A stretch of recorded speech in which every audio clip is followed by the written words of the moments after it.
já que estamos aqui entre mães, pais, a maioria, né? Temos alguns profissionais, eu vou primeiro introduzir um pouquinho essa experiência, rapidamente, como mãe também. Uma mãe já um pouquinho mais madura do que grande parte das mães aqui do RJ Down. Meu filho já está com 14 anos, o Vinícius, tem uma mais velha de 18. Eu já era procuradora da República quando fiquei grávida do Vinícius, meu segundo filho. E durante a licença maternidade, aliás, antes de sair de licença maternidade, eu fiz uma opção lá na Procuradoria da República por atuar na área de defesa de direitos humanos, na área de cidadania, que abrangia vários temas e também direitos de pessoas com deficiência. Mas, de fato, não imaginava, nem sabia que estava esperando o Vinícius, que tem síndrome de Down. Quando, então, ele nasceu, foi uma surpresa e, como todos sabem, uma notícia muito difícil, um momento muito complicado. E foi muito interessante, porque, tirando todo mundo da família, que ficou muito chocado, eu recebi a visita de mães, como as mães aqui do RJ Down. Tem um grupo lá em São Paulo, chamado Grupo 25, muito parecido, e foram me visitar no hospital, porque nos conhecíamos de outras situações, lá da minha cidade de Minas, de Guaranésia. E foram as primeiras pessoas que me deram parabéns pelo meu filho, que me abraçaram, que me deram parabéns e que trouxeram outra visão totalmente diferente. Trouxeram foto das crianças brincando, foto da família, foto, tipo assim, dá para ser feliz, dá para ficar tudo bem. E elas é que trouxeram essa notícia, Eu falo assim, notícia, porque é interessante. Para mim, era muito... Não caía a minha ficha da deficiência, não caía a minha ficha do que ia passar. E o que elas falaram para mim soou assim, muito estranho. Ele vai poder frequentar a mesma escola que as outras crianças. E aí, de repente, eu falei, ué, mas não poderia? Mas não poderia. Daí que fui puxando pela memória e pensando, nossa, é verdade, eu nunca frequentei, na minha escola não tinha síndrome de Down. É por isso que tinha uma PAI lá em Minas, lá em Guaranésia. Sabe quando as coisas parecem tão naturalmente colocadas e que você nem sonha com uma outra possibilidade? E, de repente, eu era a mãe que ia levar lá o filho na PAI, E eu falei, nossa, que isso? Foi meio assustador. E elas disseram, bom, mas agora é inclusão, agora é educação inclusiva. O problema é que não são todas as escolas que aceitam, Mas dá tudo certo, não sei o quê. E elas falaram aquilo, o problema é que são todas as escolas que aceitam. Bom, aqui, Sandra, a gente da área jurídica, a gente veste um jaleco da lei e parece que a gente não sabe raciocinar de outra maneira.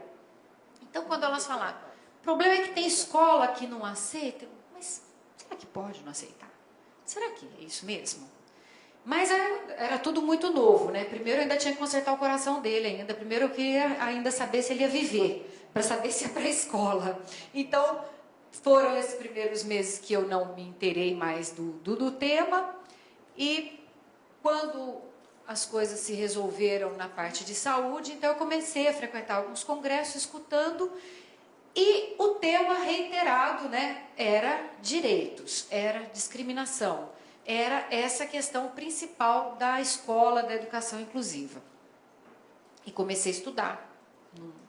Não sei, fazer outras coisas, resolver as coisas de outro modo que não seja estudar.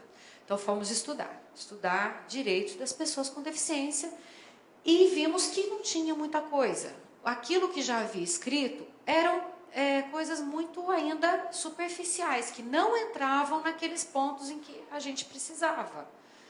E mesmo indo assistir as melhores palestras das pessoas que mais entendiam, a sensação era que a gente saía ainda sem respostas. O Ministério Público não atuava. Então eu falei, meu Deus, mas tem muito trabalho a ser feito nisso, nem como mãe, como procuradora. Tem muita coisa para fazer. Daí essas mães do Grupo 25 depois acabaram virando amigas. Aí elas falavam, oh, Deus foi bom, escolheu uma barriguinha boa para mandar uma criança com síndrome de Down aí. Deu uma acordada nesse Ministério Público que estava precisando, né? Falei, ai, vamos ver, né? Porque não é tão simples assim. Porque... E aí foi um período engraçado até, porque eu queria convencer as pessoas da área jurídica, dos promotores, dos procuradores, mas eu tinha receio de falar que era mãe, porque eles talvez então não acreditassem exatamente naquilo que eu estava falando, porque eu era mãe. Entre os pais, eu falava, mas aqui você pode processar, mas aqui você tem que entrar com ação, né? Os pais me olhavam com desdém, pô, o que essa mãe acha que é? Então, parece que estava meio difícil de encaixar nos dois ambientes. Até que fui perdendo o medo de ser feliz, fui escrevendo coisas muito firmes que estão na legislação, mas que ninguém nunca tinha tido coragem de escrever.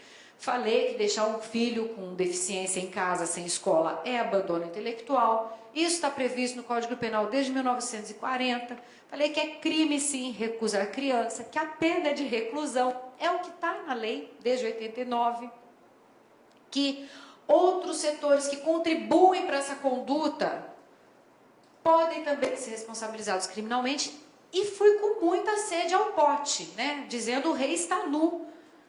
Mesmo, porque ninguém havia afirmado essas coisas antes. E foi, então, uma postura que assustou muita gente. Eu fiquei, então, com uma fama que muita gente sabe, né? Que é radical, ou que defender tudo mais.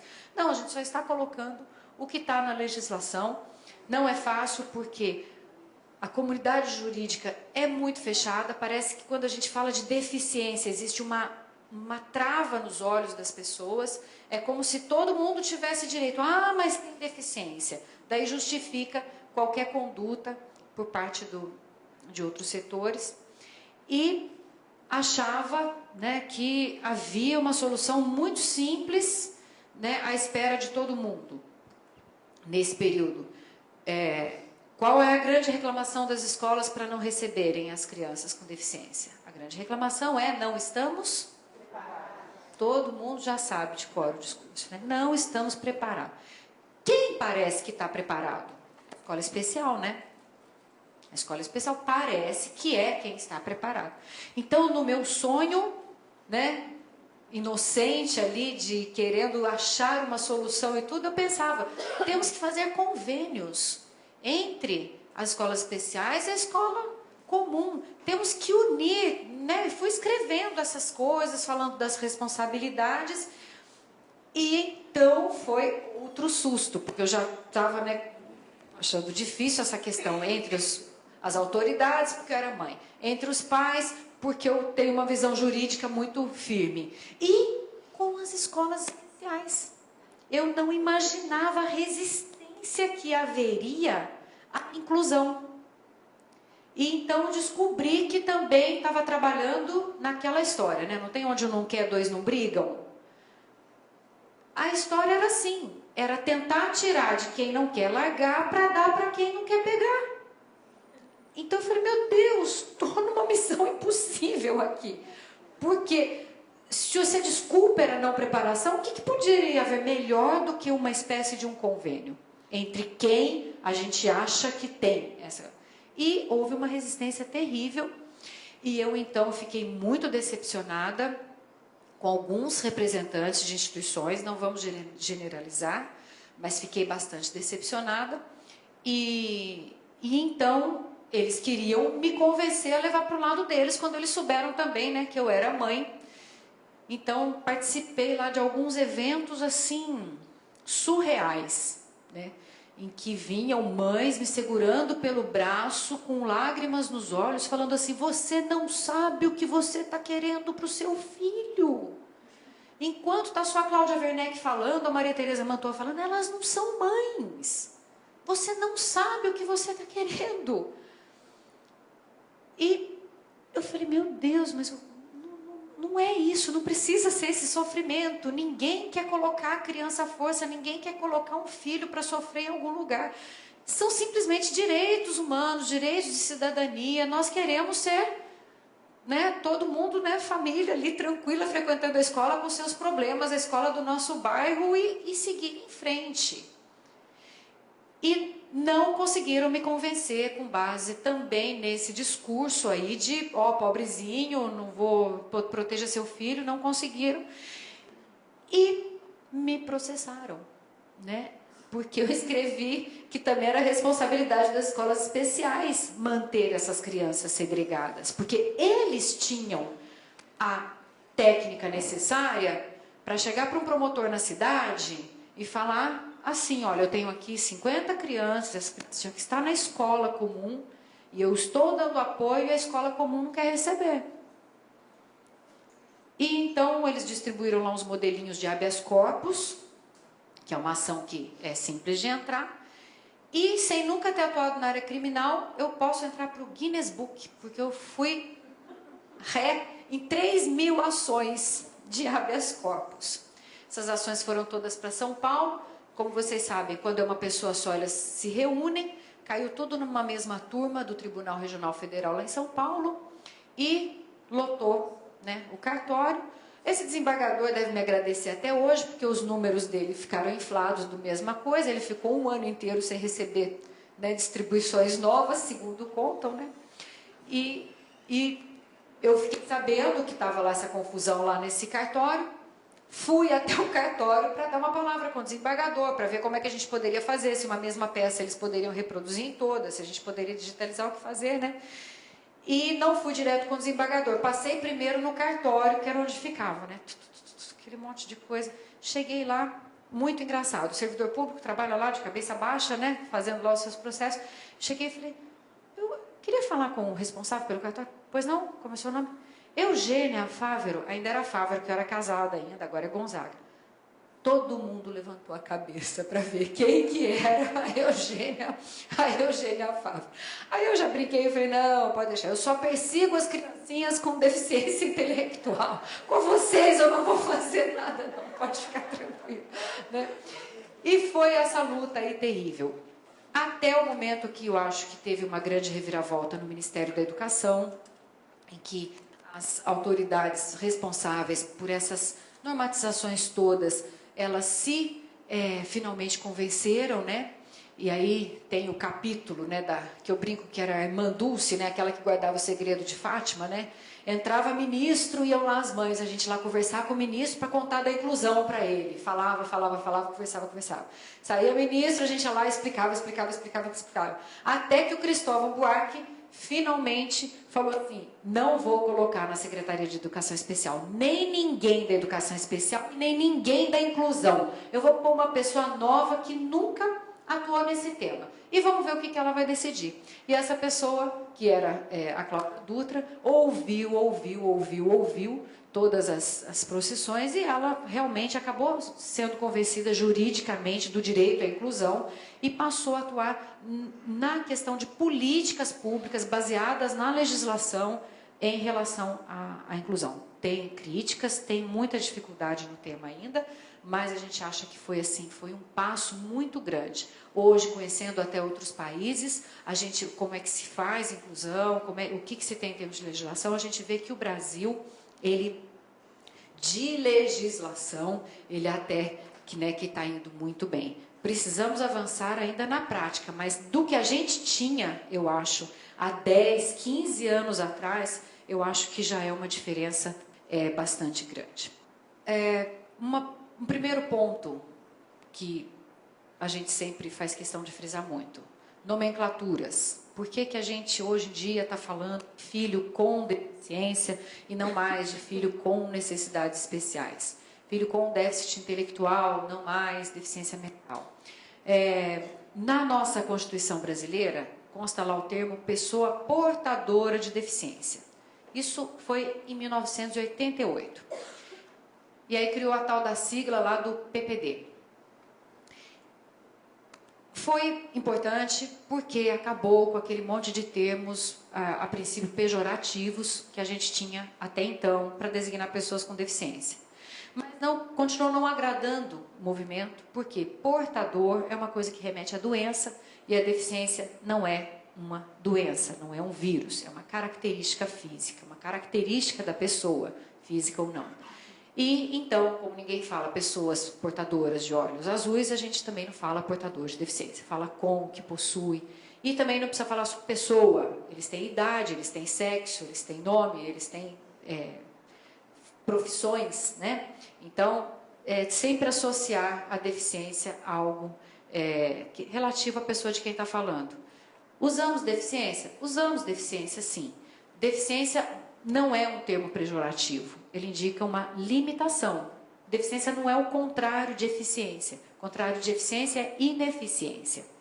Então, diz respeito a essa impossibilidade relacionadas a certos pontos. Por exemplo, limitação em relação a andar, limitação em relação à visão, à audição e ao desenvolvimento intelectual. Considera que a deficiência intelectual é um termo que é mais abrangente, é mais adequado. Por quê? Porque diz respeito a esse funcionamento objetivo do cérebro, essa dificuldade de colocação em certos aspectos, mas não em todos os aspectos do pensamento, não em todos os aspectos da pessoa. Vim aqui no carro comentando, né, com a Sandra, como os nossos filhos, como a gente aprende com os nossos filhos que têm deficiência, como às vezes raciocinam de uma maneira absolutamente inesperada, né? Tranquila em muitas coisas, tem um monte de tiradas que a gente nem imagina, né, deles terem captado certas coisas, coisas que demonstram sim inteligência, né? A ironia, a atenção, a brincadeira são aspectos de muita inteligência e que muitas crianças não têm da mesma idade, né?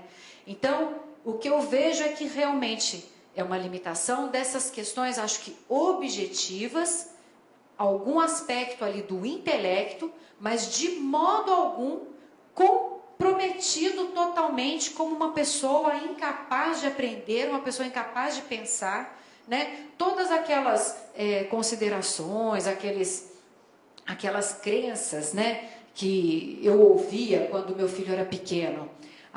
Ele só pensa no objeto se estiver aqui na frente dele. Depois, se estiver lá longe, ele não sabe o que está acontecendo. Não é verdade, não tem nada a ver, né? A gente vê que sim ou não, às vezes realmente não faz mais sentido depois que não está ali, mas nem sempre, às vezes está lembrando, né? A questão do tempo, muita gente fala assim, tem até um livro novo aí, eu não sei se vocês gostaram, O Filho Eterno. Eu não gostei. Vocês gostaram? Eu fiquei até meio incomodada com o livro, fiquei. Também não gostei muito. Mas eu não sei de que maneira o filho dele foi criado, eu não sei. Eu sei que chama Filho Eterno porque ele não tem noção do tempo. Para ele, todo dia é hoje, né? E ele não consegue. Meu Deus, isso para o meu filho e para todas as pessoas que eu conheço, faz sentido. O que você vai fazer hoje, o que você vai fazer amanhã? Daqui uma semana. Sabe?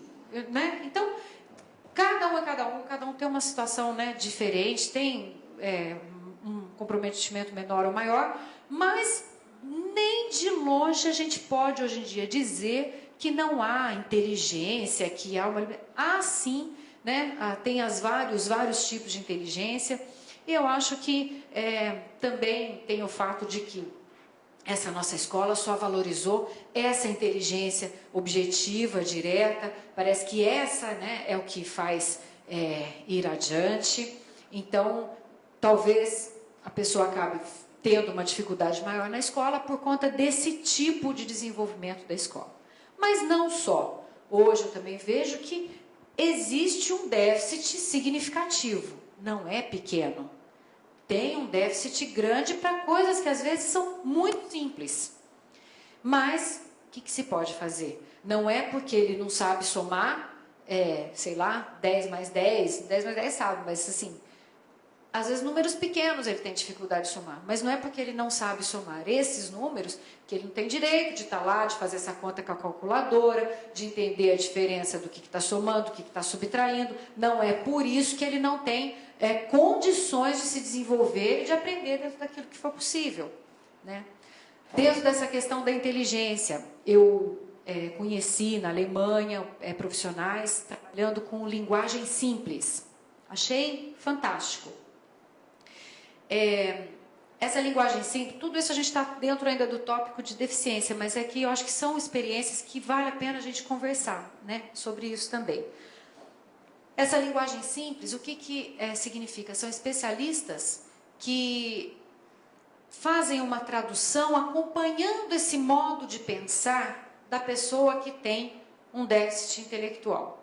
Então, escreve em linha mais direta, retoma o pensamento, faz a pergunta durante o texto e assim vai. E eu falei, puxa, a gente precisa de pensar nisso aqui no Brasil. Tenho até um pouco de medo de falar sobre isso com as especialistas, porque também tem muita especialista em inclusão que não quer nada adaptado. Quer que a escola mude tudo e não faça nada adaptado. Eu tenho um pouco de reserva com isso. Eu acho que tem muita coisa que comporta, assim, algum tipo de adaptação. Acho que dá para fazer uma adaptação que não seja discriminatória, né? Um professor da escola do Vinícius está no 7º ano do fundamental. Então, está lá enfrentando vários professores que nunca deram aula para ninguém, né, com déficit intelectual, com deficiência mental, nunca. E conversando com um desses professores lá de geografia, o mais serião lá de todos, aqueles que a gente acha, né, que vão ser resistentes à inclusão, né? Ele virou para mim e falou, pois é, eu vi que ele estava muito incomodado com a prova diferente. Então eu faço no computador, a prova dele visualmente é igualzinha dos outros colegas. Tem a mesma figura, tem a mesma... Então ele olha ali do lado, ele está respondendo, ele sabe que a pergunta dele é mais curta. Quanto a isso, tudo bem. Outro ponto, que ele estava incomodadíssimo, mas a escola descobriu o que era e fez.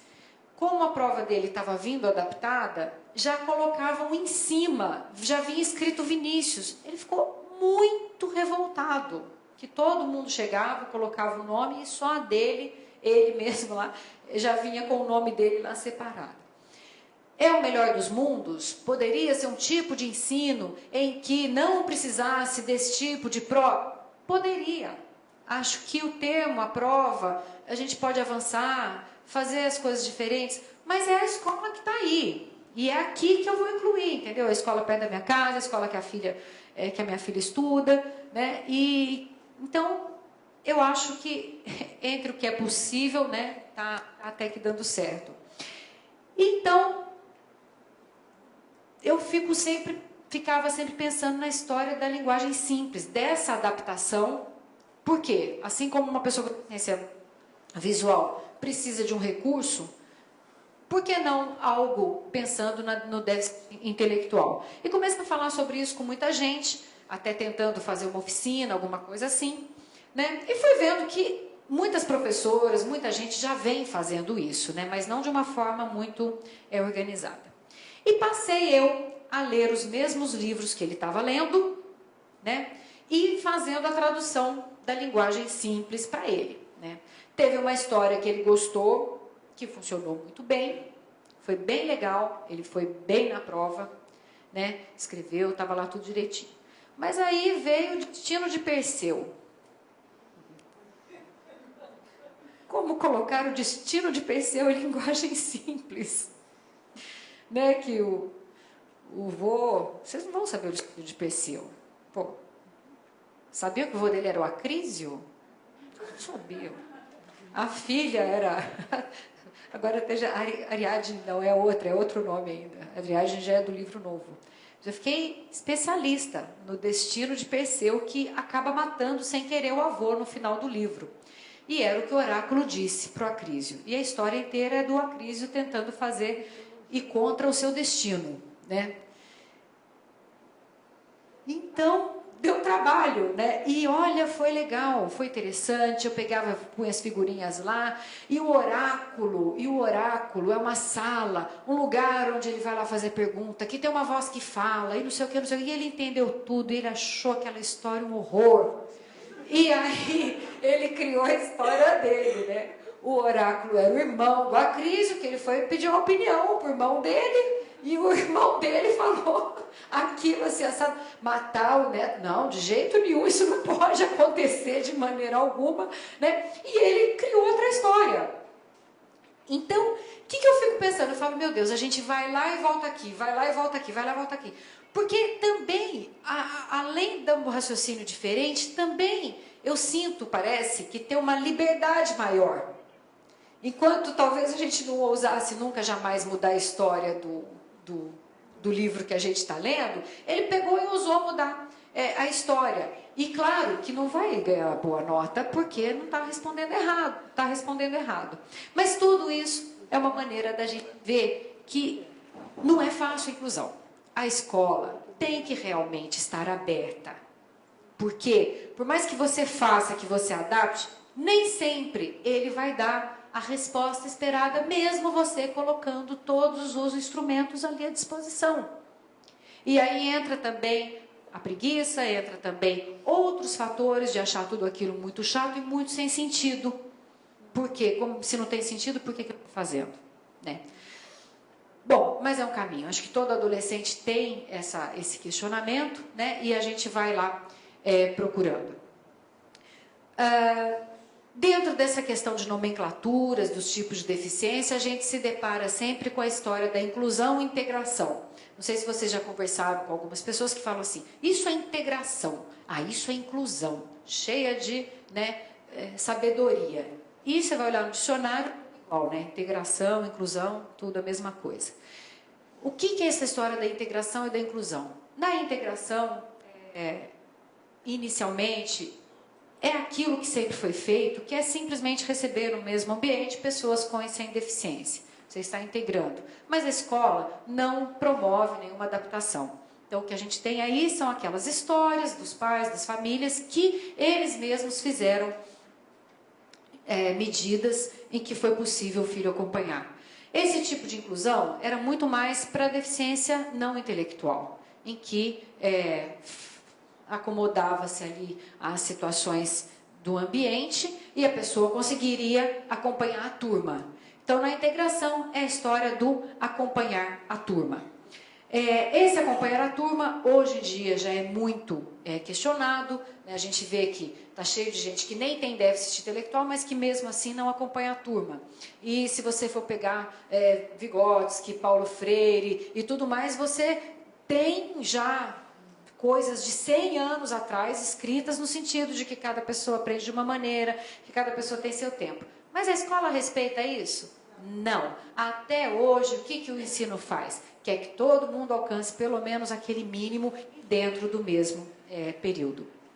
É um nó que não é um nó nosso. É um nó geral, é um nó da educação. Ao contrário, eu acho que, bem entendida essas questões de um déficit intelectual significativo, a escola sabe como lidar, sabe como ir adiante. Agora, o que a escola está hoje se deparando, né, com outra geração totalmente diferente daquele ensino tradicional, é um nó, né, bastante complicado. Mas mesmo hoje em dia, tendo tanta heterogeneidade, ainda existe a história do acompanhar a turma. Na inclusão, o que é que acontece? Você, além de ter no mesmo ambiente pessoas com e sem deficiência, você tem adaptações e mudanças que favoreçam essa convivência, esse aprendizado conjunto e esse respeito por ritmos diferentes, mesmo que a pessoa não esteja exatamente ali naquele mesmo grau, né, sei lá como é que a gente vai dizer, de desenvolvimento do restante da turma. Então, isso é que mudaria de uma situação para outra. Aqui no Brasil, a gente defende que nós temos uma Constituição desde 88 que embasa princípios inclusivos. O que significa embasar princípios inclusivos? Significa que não é obrigação de quem tem deficiência trazer a sua própria adaptação. Ele tem que chegar no ambiente e encontrar o ambiente adaptado.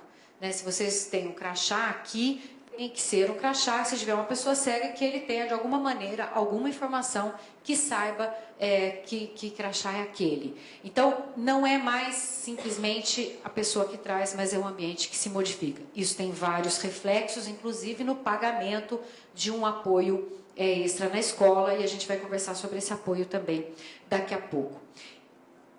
É balela essa história de diferença de integração e inclusão? Não, não é balela. Tem países que não estão traduzindo a Convenção da ONU como inclusão. Tem países da Europa, inclusive, que estão traduzindo ainda como integração. Por quê? São locais em que sempre tiveram uma estrutura de escola especial muito forte, muito dinheiro, escolas muito bem montadas, uma segregação espetacular, porém, segregação. E as pessoas que estão nessas escolas, as pessoas que estão nesse ambiente, querem estar junto com os demais, querem que essa escola comum também seja uma escola maravilhosa e excelente para todos. E ainda se fala em integração em lugares que a gente nem imagina, Holanda, Suíça. E estão com problemas para traduzir a Convenção da ONU, porque a Convenção da ONU nova, que acabou de ser votada, 2008 o Brasil promulgou aqui dentro, fala em educação inclusiva. E ainda estão querendo traduzir como integração. Para quê? Para que não seja a escola obrigada a se preparar para o ambiente. Bem, direito à saúde, eu acho que aqui para vocês, eu vou responder perguntas depois, mas o ponto que mais pega é a história de plano de saúde, até quando a pessoa vai ser dependente ou não, a bendita doença pré-existente, né? Com as novas normas sobre plano de saúde. E aí aqui nós temos advogadas, que eu já sei, né? E que você também, né? Eu não milito na área privada, né? Não sou advogada, então me coloco aqui à disposição para perguntas desse tipo, mas eu também até conto com a ajuda, né, de quem está agora na frente defendendo essas questões mais de perto na Justiça Estadual. Como procuradora da República, eu atuo no Ministério Público Federal perante a Justiça Federal e que não atua nessas questões privadas. Mas o que tem de importante nessa área do direito à saúde? Com toda a mudança de legislação, nenhum plano mais pode recusar pessoas, independentemente de ter ou não deficiência, nada. O que pode acontecer é a tal, né, questão da doença pré-existente, que o plano pode, então, ter uma carência bastante grande para doenças pré-existentes. O que é a doença pré-existente? É aquela que foi constatada no momento da contratação. Tem que constatar, tem que constar ali. Se não estiver constando, dá para defender que não é considerado doença pré-existente, porque não era nem do conhecimento das pessoas. Mas a deficiência é uma doença pré-existente? Não. A deficiência não é doença.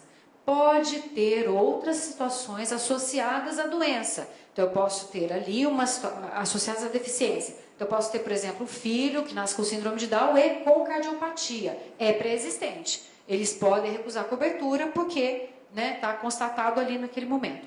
Ah, mas e a catarata?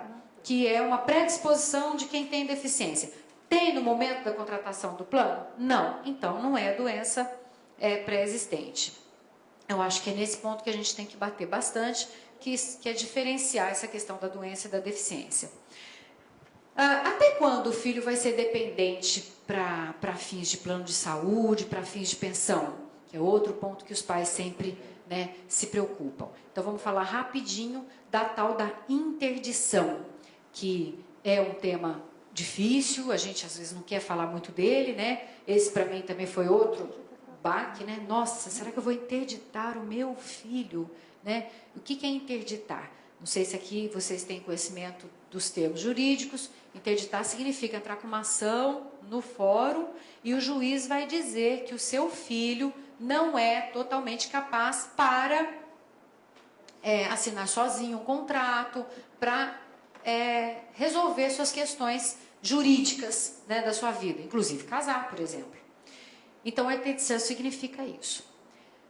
Até 2002, a nossa legislação era terrível. Ou você interditava totalmente, ou você não interditava. Qual o benefício de ser interditado? Por exemplo, isso que eu estou falando, permanecer como dependente no plano de saúde, permanecer como dependente para fins de uma pensão, depois da morte dos pais. Então, tem sim benefício. Outro ponto, a gente defende a total capacidade de trabalhar, de estudar, de tudo, mas a gente também reconhece que tem fragilidades, que tem vulnerabilidades, obviamente, é claro que tem. As pessoas falam assim, eles ficam fechando os olhos para deficiência, para alimentação. Não, ninguém está fechando os olhos. Então, falo para vocês com tranquilidade. Eu interditaria sim o meu filho. Apesar de defender, apesar de querer que ele trabalhe, de achar que ele vai trabalhar e que ele vai ser uma pessoa produtiva, quando ele fizer 18 anos, vou interditar. Mas a gente não precisa mais fazer a interdição total, que era a única opção que a gente tinha até 2002. A partir de 2002, você tem a chamada interdição parcial. Nessa interdição parcial, o que acontece? O juiz fixa esses limites de interdição. Então, pode ter uma carteira de trabalho, pode votar como uma pessoa de 16 a 18 anos, pode. Ele só não vai poder praticar atos de, vamos dizer, de venda de bens sozinho. Atos que precisem, que envolvam perda de patrimônio. Basicamente isso. Mas ele assina e o pai assina junto. O que também é uma coisa importante. É ter essa assistência e não ser totalmente substituído.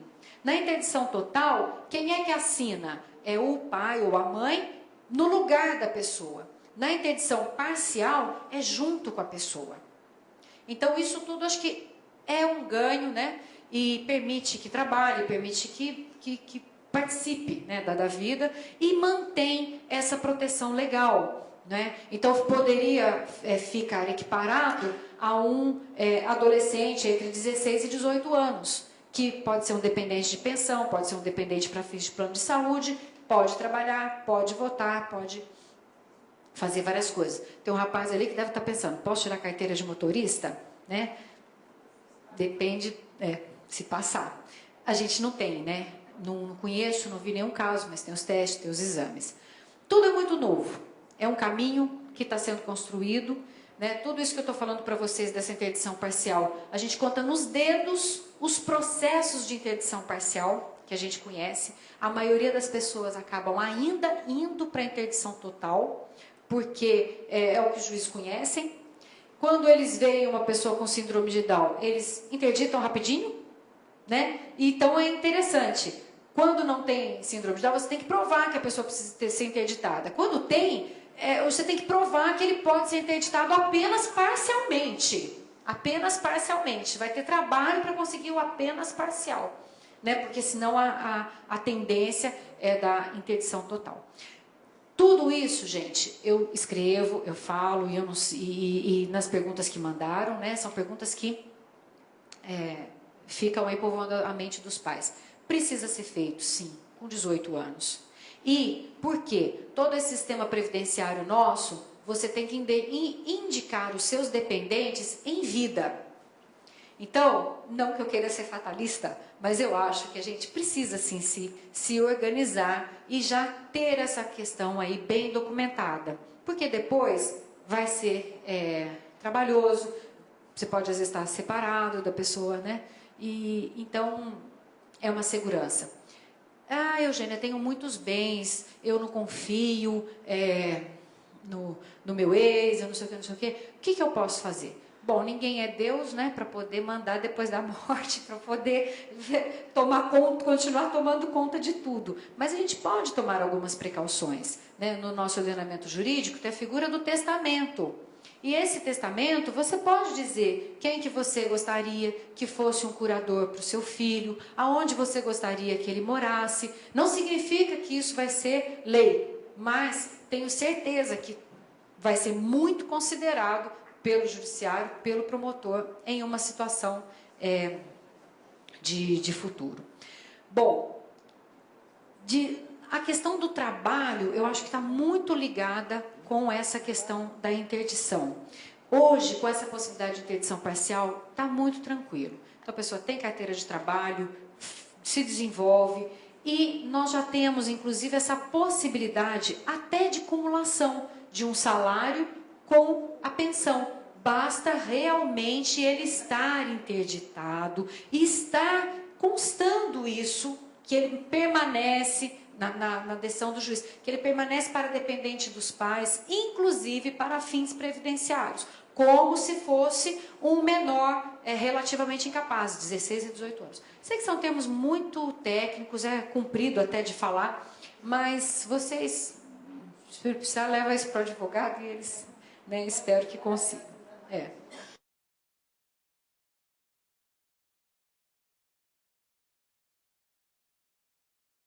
Uma pessoa que é totalmente incapaz, ele ficaria somente na condição de aprendiz e tudo mais. Mas eu mesma e outras procuradoras, a gente defende que o direito ao trabalho, digamos que assim, não conseguiu fazer a interdição parcial de jeito nenhum. O direito ao trabalho é um direito humano e ele é essencial e ele é universal. Então, ele não vai poder assinar o contrato de trabalho, mas ele tem que ter esse documento chamado carteira de trabalho, né? Então, é isso sim. Que bom que deu certo, que tirou a carteira.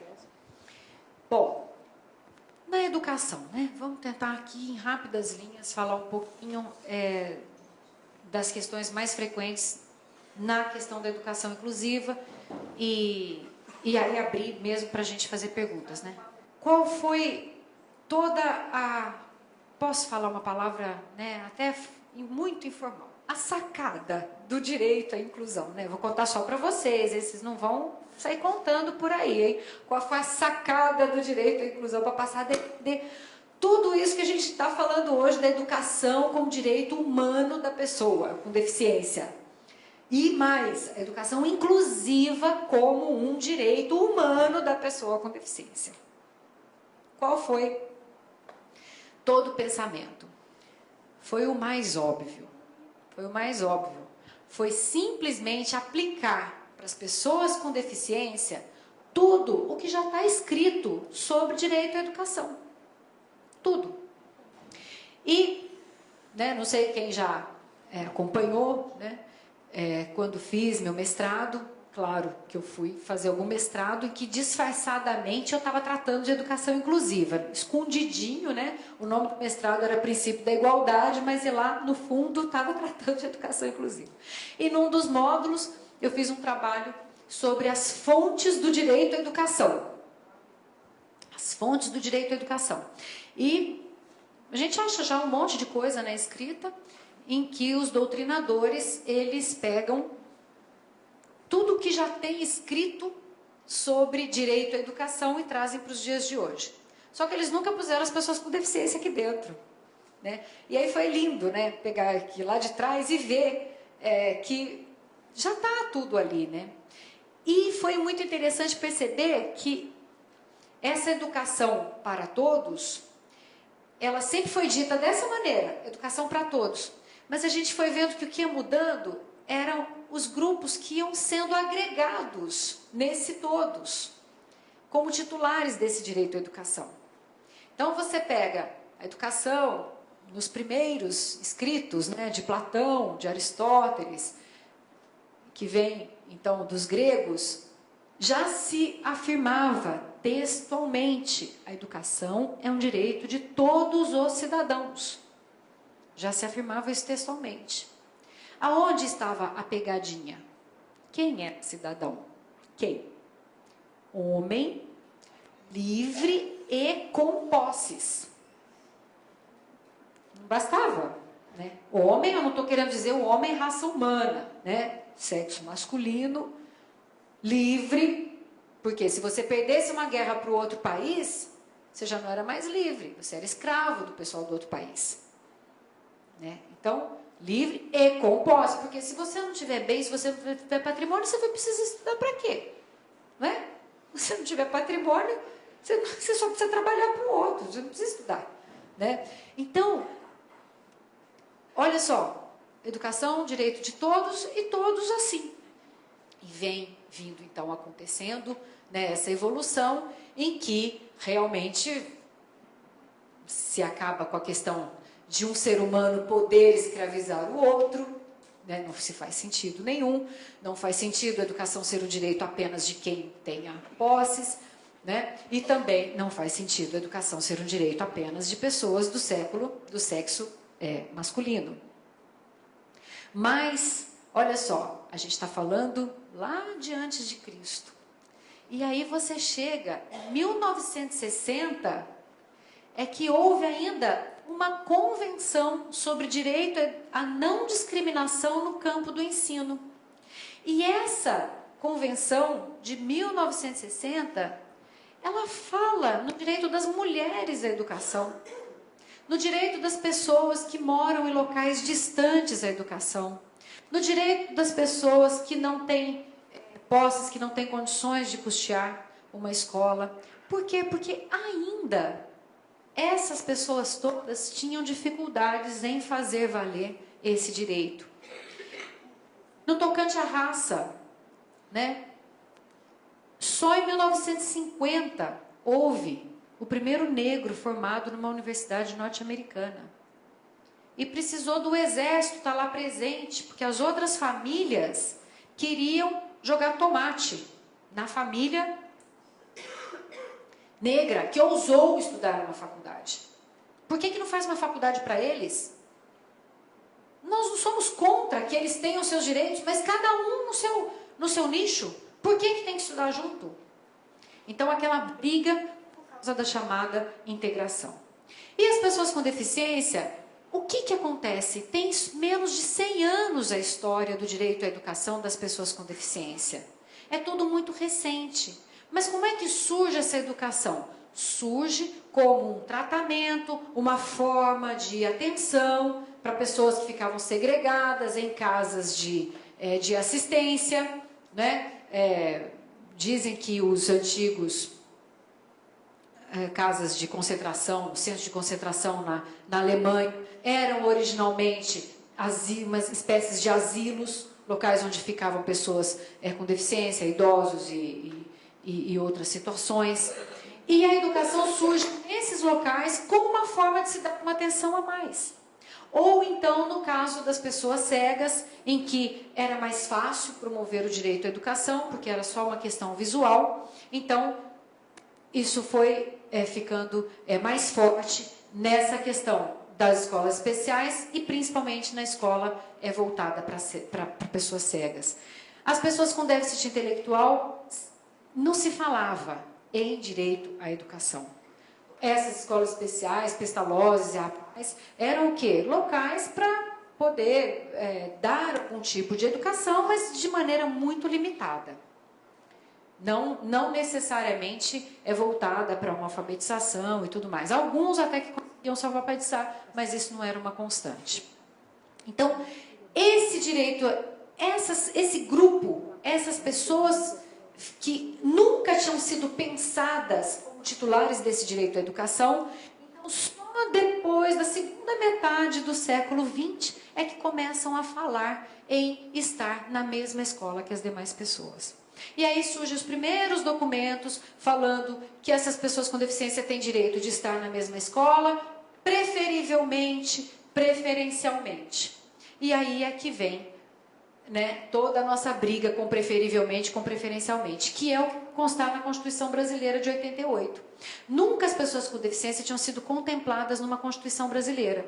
Em 88 foi a primeira vez que se falou no direito das pessoas com deficiência à educação e, dessa maneira, preferencialmente na rede regular de ensino. Bom, mas Eugênia, como é que daí começou a ser obrigação, né? Porque aí eu lia: atendimento educacional especializado preferencialmente na rede regular de ensino. É isso que está escrito na Constituição. As pessoas com deficiência, atendimento educacional preferencialmente na rede regular de ensino. E lê, e participa de encontro, e participa de congresso. E aí aquela pedra no sapato do preferencialmente, né? O professor Luiz Alberto Davi Araújo, né, tentava ali ajudar, e as escolas recusando. Não estamos preparadas, não, é só preferencialmente, não é, né, de todos. Não é obrigatório, é só preferencialmente. Aí, com começamos a ler as pessoas com deficiência desde o começo do capítulo da Constituição. Todos têm direito à educação.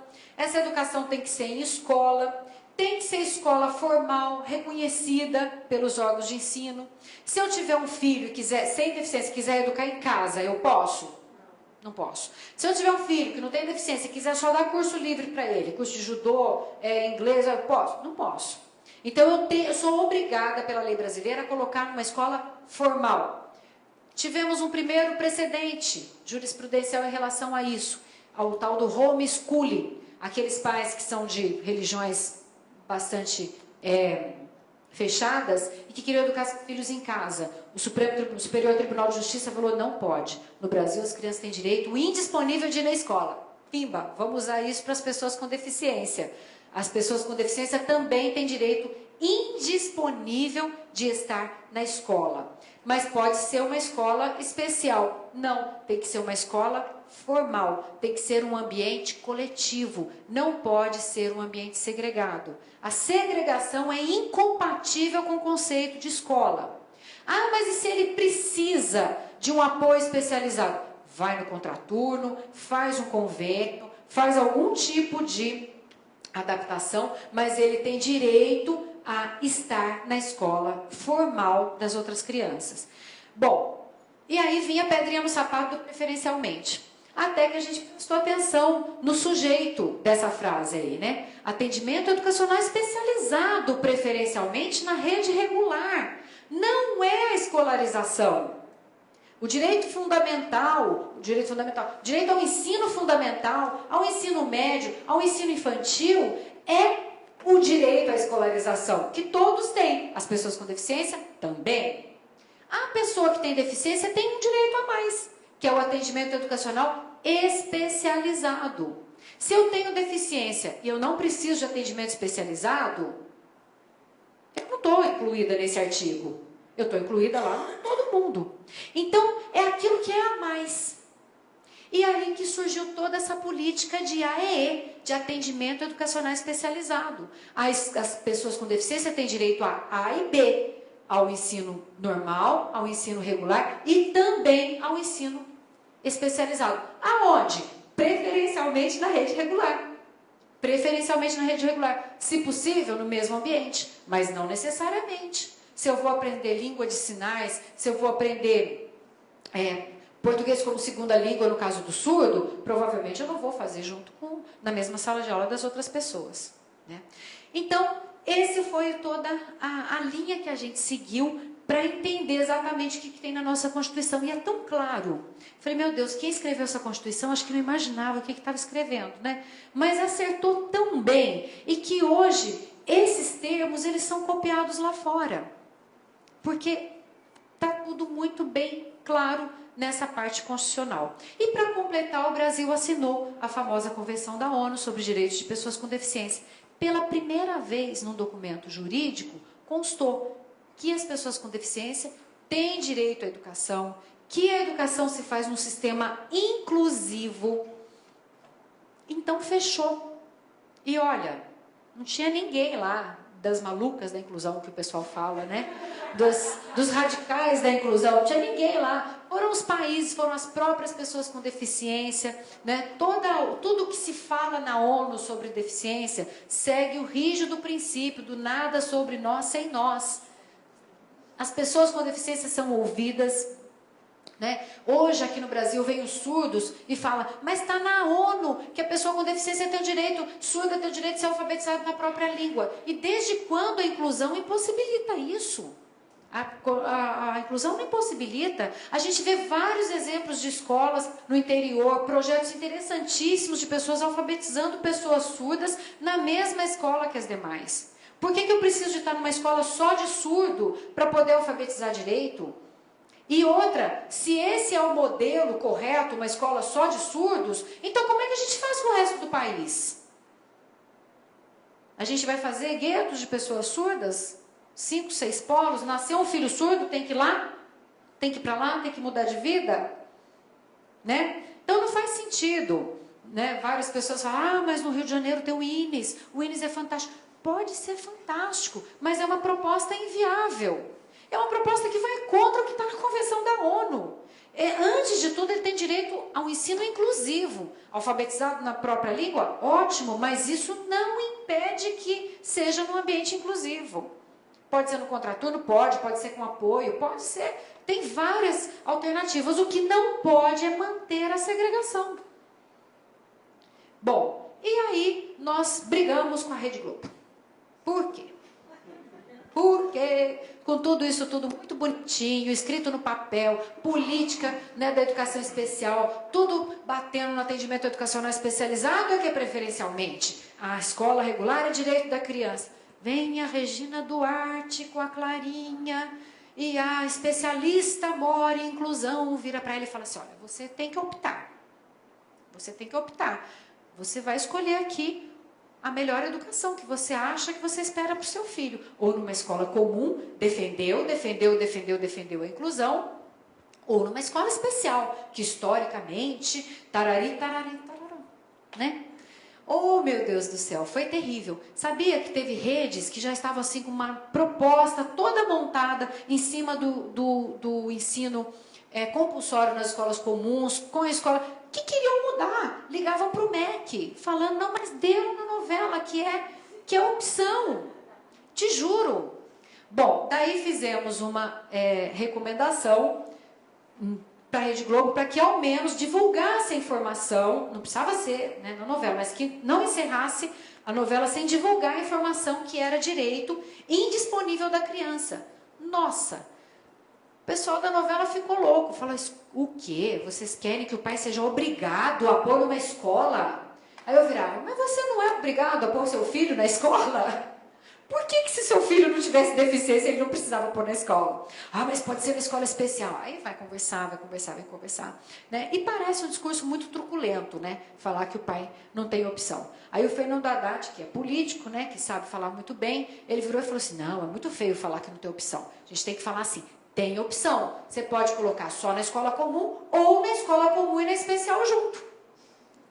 Não é só uma forma de falar? Tem opção. E a gente com aquela coisa de que não pode pôr só na especial. Esse era o nosso único ponto. E não pode pôr só na especial. Ele tem direito à inclusão. Bom, o que deu da novela? Que vocês estão curiosos para saber o que deu na novela, né? O que deu na novela foi assim, eles obviamente não acataram nada e obviamente que já acionaram o Globo para ridicularizar a nossa atitude. Então, o Arthur Chechel, né, aquele cara com esse nome lindo, né, pegou um documento lá de 6 páginas, escrito, né, rapidamente, e fala que o Ministério Público, com uma procuradora com o nome de heroína de novela mexicana, porque o meu nome é Eugênia Augusta, eu sou do tempo que os nomes eram compostos, né? Tem alguma Carla Regina aqui? Hein? Não tem? Ângela Cristina? Aí, era o tempo dos nomes. Oi? Carlos Augusto. Aí, xará, Eugênia Augusta. Com o Ministério Público, uma procuradora que está mais para nome de heroína de novela mexicana, com vírgulas erradas, quer fazer mudar o final da novela. E escreveu um editorial no Globo, né, desqualificando totalmente, foi horrível. E pior, ele foi muito antiético, porque o negócio da vírgula errada, né, ele colocou que a gente estava separando sujeito de predicado, mas não foi isso. Era uma frase lá intercalada que ficou só com uma vírgula, mas para variar, a jurista escreve um período muito comprido e tascou uma vírgula lá onde respirava e não tinha virgulinha antes, mas ele reduziu. Então ficou parecendo que era um erro muito crasso. Bom, conseguimos publicar uma carta explicando, não falamos nada do nome, né, mas explicando que ele não foi ético ao colocar, entre aspas, um período que não era aquele. Colocamos o período correto, né, e que ficou demonstrado que não havia, e explicamos lá o direito à educação da criança. Uma passa na semana seguinte, na quarta-feira de novo, o Arthur Chechel de novo escreve. Letras garrafais no jornal O Globo. As vírgulas amargas de Eugênia Augusta. Vocês estão rindo? Eu chorei na época. Minha mãe escolheu meu nome, que é homenagem às avós, que uma chamava Maria Eugênia, outra Maria Augusta.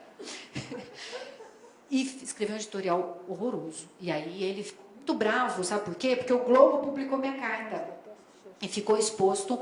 Ele falou, não, ela disse que na tentativa de desqualificar o trabalho dela, eles desqualificaram o meu. Aí pegou e pôs o período lá correto e, né, tecnicamente, gastou maior tempo, errou umas 3 vírgulas em 3 parágrafos, porque daí depois uma assessora de imprensa foi lá e colocou um monte de erro que ele cometeu, né, no mesmo texto. E foi muito ruim. A gente até pensou em processar, mas acabei não processando, não entrando com ação, para não virar uma briga pessoal. E aí a Rede Globo acabou fazendo uma campanha junto com o Ministério Público, porque ficou muito chato realmente o texto. Deram uma página 2 inteira para escrever, né, sobre direito à educação. Escrevemos e tudo. Com uma foto, cabelo escuro, né, porque ele fala que eu sou uma loira, né, lá. Só faltou. Eu nunca vi uma coisa mais tosca daquilo. E aí é muito preconceituosa. E a Globo daí fez uma campanha e fez várias tirinhas sobre o direito à educação e como educação como direito humano indisponível e passou lá. Né? Mas é uma luta, uma coisa assim complicada. As pessoas acham que tudo surgiu do nada, né? Não surgiu do nada, tudo foi realmente uma construção. Mas a gente está muito tranquilo com essa questão de que, ao defender com base nesses princípios já sedimentados, a gente está no caminho certo. O dia a dia da escola, às vezes é complicado, não é fácil, né? Mas a gente não tem dúvida de que é isso que tem que acontecer. A escola que não está preparada, na verdade, ela não tem vontade de estar preparada, né? Hoje em dia a gente está muito tranquilo isso, depois de 20, 30 anos de uma Constituição, a escola não tem vontade. Ah, mas o que eu faço com meu filho lá? Ah, se preciso for, a gente processa, a gente entra com alguma coisa. Eu recebi nãos também, acabei não entrando com ação, apesar de falar para todo mundo entrar com ação, eu mesma não entrei. Por quê? Porque quando eu fui falar com os promotores, ficou parecendo que eu estava querendo me prevalecer, porque eu sou do Ministério Público e a escola foi lá dar uma choramingada e o promotor ele ficou meio assim e eu não queria, né, me expor, eu não queria jamais, né, misturar essa questão pessoal com o trabalho, porque eu queria muito trabalhar nesse tema, porque eu achava que tinha muita coisa a ser feita, mas eu acho que no último caso a gente tem que processar sim. Quando eu pus o Vinícius nessa escola que eu pus hoje, eu já coloquei ele quase 2 anos atrás das outras crianças. Então ele ia fazer 8 anos e ele estava numa turminha de 6 anos. O tamanho estava ok, estava tudo bem parecido. Ele hoje, ele é o maior da sala, porque eu também descobri que tratar tireoide, viu gente, é uma beleza, desde pequenininho, viu, ajuda a crescer. Porque ele estava já ficando com uma distúrbio na curva de crescimento grande. Então ele está bem, está grandão, está jóia. Às vezes eu acho que ele está muito avançadinho em termos de namoro, né, em relação aos outros, né? Andou aí querendo namorar umas meninas lá na escola, teve um certo estresse por causa disso. Acho que tem a ver com a idade, porque ele está com 14 e a turminha está com 12. E ele acompanha a turma naquilo que se diz tradicionalmente de acompanhar a turma, não. Ele não faz essas questões complicadas de matemática, né?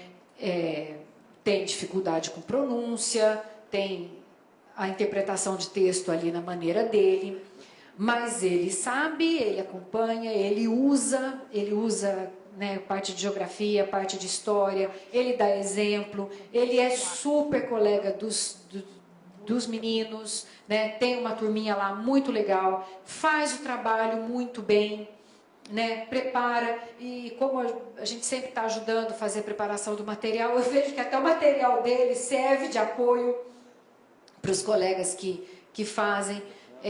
Tem alguma dificuldade de fala? Tem, muitas vezes as pessoas não entendem exatamente aquilo que ele está falando, mas tá muito bem. Tem coisas chatas? Tem também coisa chata.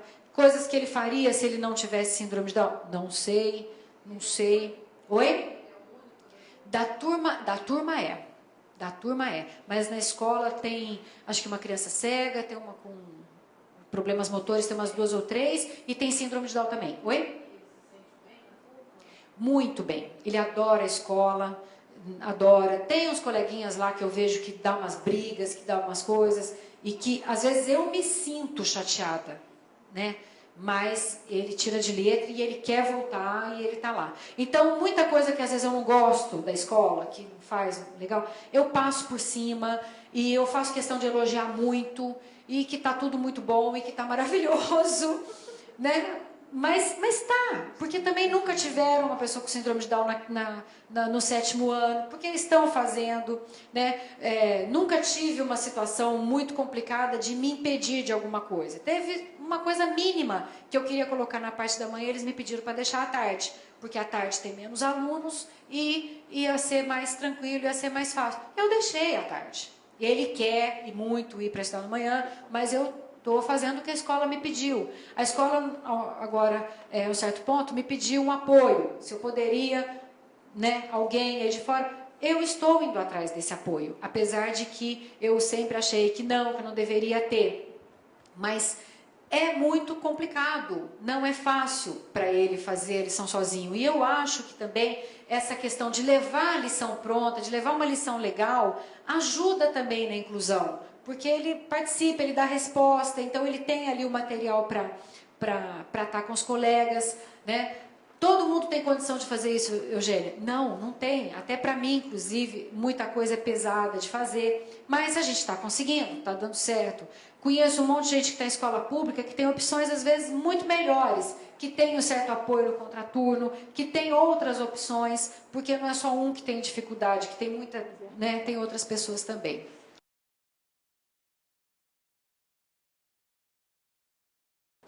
Eu acho que a gente pode até aprofundar isso agora no debate, né? Já fui bem contra, né, esse pagamento extra, essa exigência da moderadora. Hoje eu já vejo com outros olhos, acho que tem situações e situações. E de qualquer modo, eu acho que precisa tudo de uma disciplina melhor para isso. E a gente está, né, muito construindo. A escola particular, ela está totalmente solta.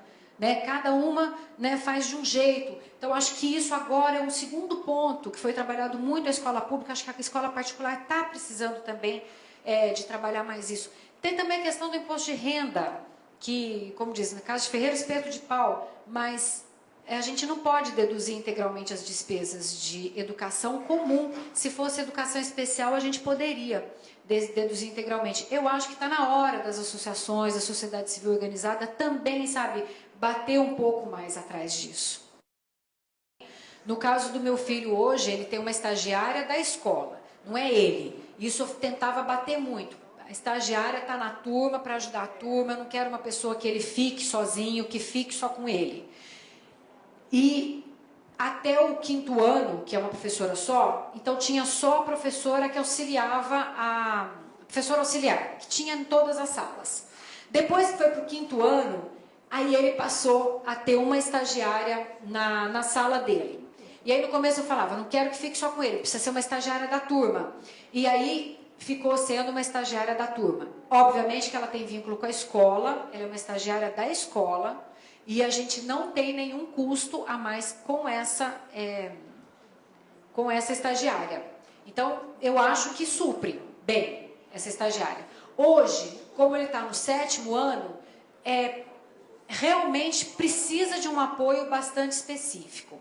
E ela continua fazendo esse apoio e a escola está quieta e não falou nada em relação à cobrança. Só que a escola veio me pedir para, em casa, né, ter um apoio a mais na questão da escola. Então, hoje, eu não tenho ninguém em casa. Eu pago o quê? Eu pago para uma profissional que, na verdade, é TO e que ela faz um preço mais barato, porque acompanhamento escolar é mais barato. Ela não vai em casa, então ela só faz um tipo de acompanhamento escolar em outro lugar. O que a gente achava no início? A Maria Tereza Mantuan, por exemplo, ela é contra até a estagiária que tem só na sala que tem um aluno com deficiência. Ela acha assim, se tiver que ter estagiário, vai ajudar todas as turmas, e não vai ajudar só a turma do aluno que tem deficiência. O que começaram a fazer várias escolas, na capital e no interior, é colocar um estagiário nas turmas de pessoas que têm aluno com deficiência. E foi assim que começou. Agora, hoje, é isso que eu falei da transformação. Hoje ela está sendo, sim, essa mediadora dele. E, por enquanto, a escola está quieta.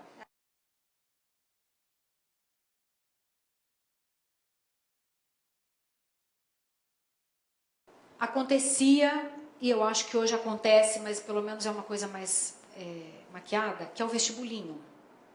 Né? Então, como é que era?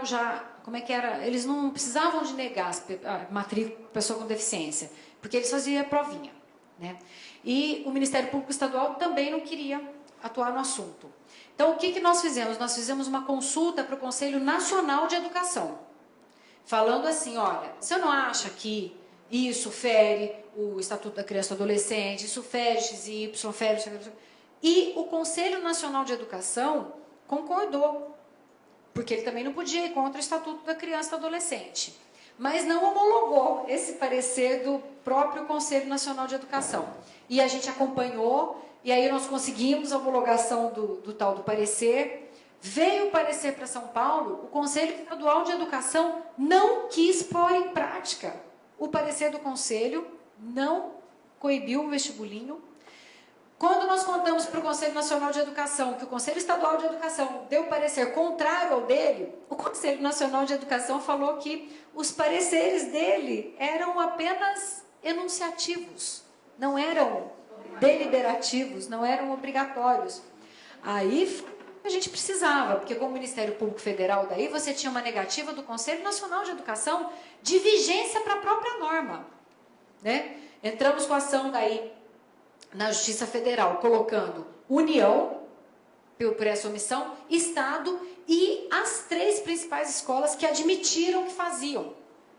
Né? E o juiz deu a liminar contra a escola particular, dizendo que também a escola particular está obrigada a seguir os princípios gerais de educação, de qualidade e tudo mais. Então, foi feito um trabalho grande. Eu acho que essa questão da mediadora está na hora, sim, de ser provocado, porque está ficando cada vez mais frequente.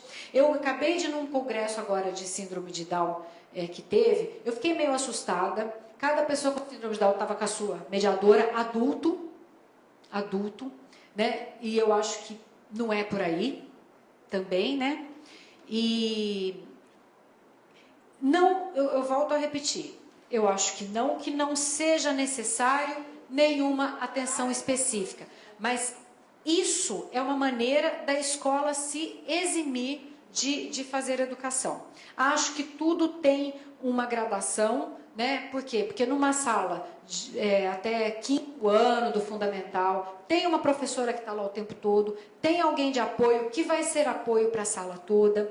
Acho que já escrevemos sobre isso também. Não tem sentido esse custo creditado para a pessoa com deficiência, porque seria o mesmo que, por exemplo, eu uso cadeira de rodas, eu vou no restaurante que tem um banheiro adaptado, ele quer cobrar uma taxa extra de mim, porque precisou de adaptar um banheiro por minha causa. Então, é discriminatório, milita contra a possibilidade de colocação da pessoa. Não falei aqui para vocês os conceitos de discriminação que a gente tem na legislação, mas é muito fácil de demonstrar que isso é uma espécie de diferenciação indevida.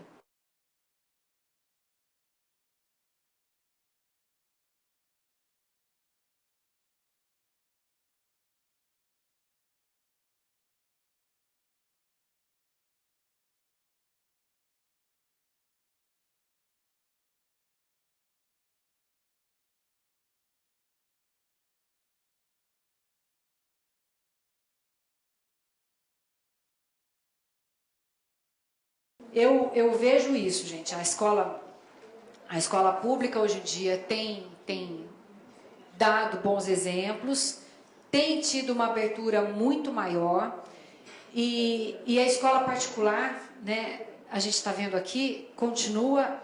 A gente comentava isso no carro, nossa, como o Rio de Janeiro é meio imperialista, né? Parece que ainda está no tempo da Maria Antônia, lá, sei lá. Os exemplos de discriminação, eles são imensos, né, na escola privada. E a minha mãe, que é professora de escola pública, fala assim, eu não sei por que vocês insistem em escola particular. Né? Agora, isso é uma questão também mais profunda, porque você acaba colocando no ambiente que você vive, o outro filho já está estudando, e só porque o filho tem deficiência, você não vai para a escola pública. Ou põe os dois ou não põe ninguém. Se você pôr os dois, vão te chamar de radical xiita maluca, né? E eu acho assim, eu resolvi internamente isso comigo, com a psicóloga, né? Falando assim, bom, eu acho que inclusão, antes de tudo, é você estar na cultura, no ambiente em que você está, tivesse ou não deficiência. Se eu morasse na escola, se eu morasse na área rural, né, eu ia tentar pôr meu filho na escola rural, que está lá à disposição de todo mundo, né? Então, natural é tentar colocar nessa escola que está aí, que colocaria sem deficiência. Número de alunos por turma, isso não tem documentado em lugar nenhum. O que se tem é uma tentativa de que a escola inclusiva reproduza a sociedade como ela é. Se na sociedade não tem mais que 10, 20% de pessoas com deficiência, então eu não preciso ter mais que 1 ou 2 ou 3 alunos, né, na mesma sala de aula com deficiência, porque senão você também vai distorcer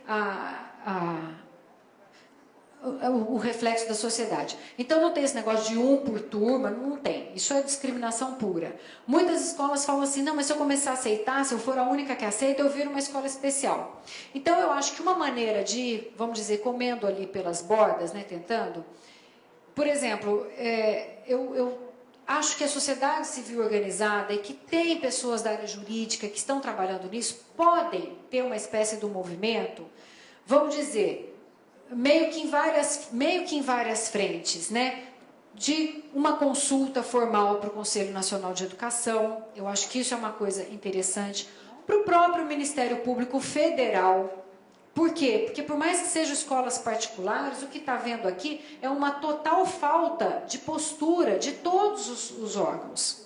Aí, então, ainda que ele não queira atuar imediatamente, faz a consulta primeiro para o Conselho Nacional, mas olha, já está demorando 30 dias, 60 dias, não veio nada. Né? Então, vamos fazer o trabalho. A gente fica em conjunto, como diz, procurador da República não pode dar consultoria para ninguém, mas eu estou aqui no sábado, né, numa militância, né, aguerrida. Então, a gente está em contato e isso é realmente, né, é um passo que precisa mesmo ser dado. Então, essa é uma frente. Outra frente é que, como ela diz, né, meu filho está com 1 ano e meio e eu não posso esperar, né, para 2014 eu quero a escola para agora. Então, aí é outra frente da área jurídica. Então, é para 2014, mas eu quero já, né, uma solução. Eu quero... O que eu acho que tem que ser feito? A sociedade organizada, uma ONG, alguém que pode ajudar, pode ir junto, para a mãe não ficar tão frágil. Então, por exemplo, isso que você pegou, tira uma cópia, essa história aí do coisa. Aí a sociedade vai atrás do Ministério Público e faz uma provocação, faz uma pergunta, o que é isso? O que está acontecendo? Né? Documenta, marca uma reunião, grava essa reunião. Sim e não, porque assim, tem toda aquela história. Porque a gravação é sua, você está participando da conversa. O juiz vai dar o valor que ele entender dar. Agora, sabe o que a gente quer? A gente quer resolver. Então, se você também no começo da reunião fala assim, estou gravando, né? Pronto, já vira aquele horror, porque você não vai conseguir nada naquela conversa. A pessoa já sabe que você está numa postura ali belicosa, né? E então é complicado. Mas grava, documenta, escolheu a escola lá do seu filho, faz a matrícula como se ele não tivesse nada, faz por escrito, deixa eles recusarem, deixa vir a resposta. E eu acho que a gente tem que fazer realmente um movimento muito importante nessa questão da mediação. Porque não é possível ficar exigindo desde já, e aí a gente vem na história do caminho da não discriminação. Como é que a gente vai dizer que isso é uma maneira de discriminação?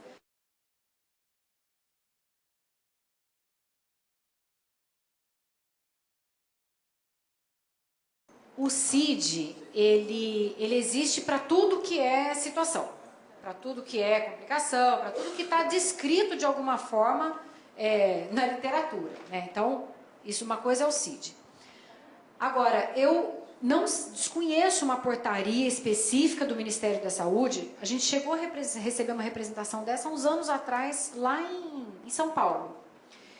Não existe, até onde eu sei, uma portaria específica do Ministério da Saúde arrolando a síndrome de Down como doença pré-existente. Ao contrário, a orientação do Ministério da Saúde é no sentido de que a síndrome de Down isoladamente não é justificativa de impedir o atendimento. Que se algum plano estiver agindo assim, é para representar, inclusive, para a própria ANS. E o que foi feito é que a mãe não conseguiu obter do plano, a negativa é expressa, escrita pela síndrome de Down, e até onde eu sei, acabou, ela não voltou mais. Então, eu não sei se algum corretor, algum vendedor falou isso. Não sei. O que acontece?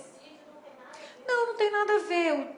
Tem o CID, por exemplo. O autismo tem um CID. Até ontem não entrava em nenhuma classificação de deficiência. Mudou a legislação, agora entra na classificação de deficiência. Aí a gente está falando, então, de duas situações. Uma é de uma doença associada à síndrome de Down. Vamos prezar uma pedra na vesícula. Né? Ele não tem no momento da contratação, aí tem síndrome de Down, está lá que ele tem síndrome de Down, ele tem uma coisa associada, aí ela pega e nega atendimento. Você pode entrar com ação, e mesma coisa do hipertenso, eu acho que o juiz vai dar.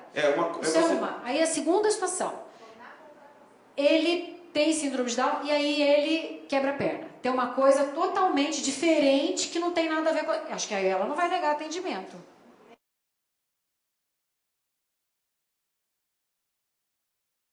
Eu recebi exatamente essa representação em São Paulo. Esse perigo não se confirmou na prática.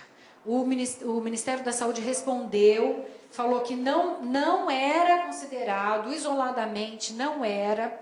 E eu pedi, falei, qual é o plano que está agindo, Aí o Ministério da Saúde respondeu, pode ser uma conduta isolada de um plano.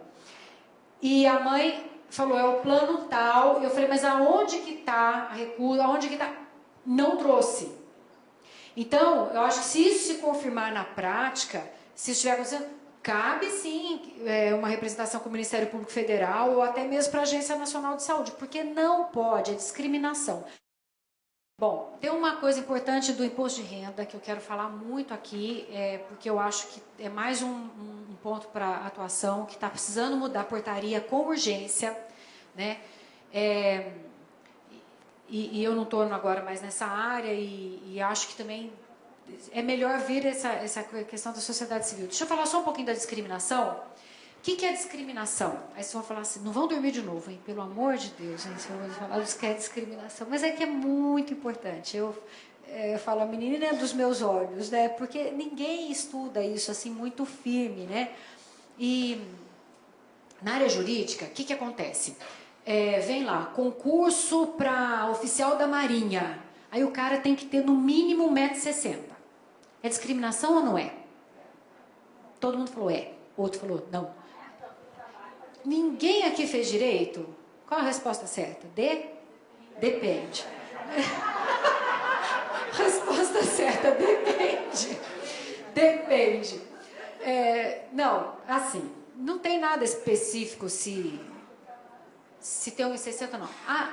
As diferenciações, elas têm que ter fundamento válido para essa diferenciação. Mas quem dá o fundamento válido? Né? Nesse caso aí da Marinha, um dos fundamentos é o seguinte, que o navio ele tem que ter um casco não sei lá de que altura, e o primeiro degrau fica não sei que altura, e que num caso de evacuação rápida, uma pessoa que tem uma perna menor não vai conseguir fazer uma evacuação rápida do navio, né? Então, explico. Para vocês verem assim, o fundamento válido para a diferenciação, ele vai à lua, né? E tem coisas que são razoáveis, tem coisas que não. Aí tem um outro princípio na área jurídica, que as advogadas aqui conhecem bem, o princípio da razoabilidade. O que é razoável? É razoável pedir para pagar uma mediadora, aí eu falo, olha, não é razoável até o 7º ano, depois do 7º ano eu estou repensando, porque a situação vai se complicando, né? Então também é muito aberto, é um achômetro, isso até hoje as pessoas sempre resolvem assim com base no achômetro, mas a gente não precisa definir as coisas assim, principalmente na área de deficiência, porque a gente tem 2 convenções, uma convenção interamericana, chamada Convenção da Guatemala, outra convenção da ONU, que é a mais recente, a mais conhecida. As 2 definem o que vem a ser discriminação. E elas dão elementos mais objetivos e mais seguros que a gente não precisa ficar sempre na base do achômetro. Então, que elementos são esses que essas convenções dão? Em primeiro lugar, elas dizem o seguinte: não vale, estou simplificando bastante, tá? Até por conta da hora. Não vale diferenciação para negar direitos. No momento que a diferenciação visou a restringir, você pode estar discriminando. Quando é que você pode negar um direito para a pessoa com deficiência? Numa situação extrema de risco de vida, né? Sei lá, um cara que não consegue se prender direito e quer fazer um esporte radical lá e que vai morrer, obviamente, se fizer aquilo, né? Então, numa situação extrema de proteção do direito à vida, então eu estou negando ali um direito. Mas, no geral, eu não posso diferenciar para negar um direito. Posso diferenciar para facilitar o acesso ao direito. Então, eu posso facilitar visando uma melhoria. Então, chega aqui uma pessoa cega e eu falo que eu tenho cadeira reservada aqui na frente para ele poder ter mais acesso. Então, tudo aquilo que beneficia, eu posso tratar de maneira diferente. Porém, mas para você sentar aqui, você vai ter que pagar R$30 a mais. Então, na verdade, é um acesso que está impedindo, que está dificultando, ele está, na verdade, disfarçando um obstáculo, né?